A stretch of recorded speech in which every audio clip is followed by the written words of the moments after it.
हमारे चैनल को सब्सक्राइब कर लें और घंटी को भी बजा दीजिएगा।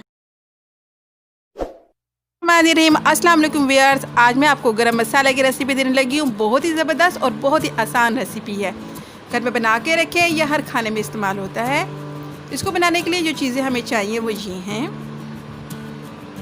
बड़ी इलायची 5 अदद,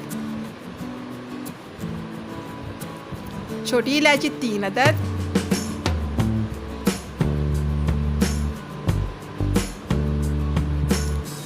दारचीनी 1 टेबलस्पून हमने डाली है इसमें,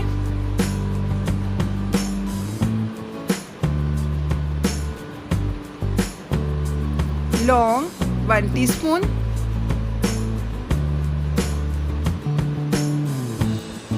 काली मिर्च, साबुत काली मिर्च 2 टेबलस्पून इसमें शामिल करनी है आपने। बहुत ही ज़बरदस्त टेस्ट होता है इस गरम मसाले का, आप ज़रूर बना के रखें। और ज़ीरा इसमें शामिल करना है तकरीबन 3 टेबलस्पून।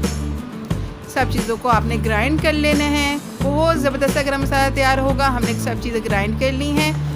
बहुत ही अच्छी इसकी खुशबू है और बहुत ही अच्छा टेस्ट लेके आता है हर खाने में।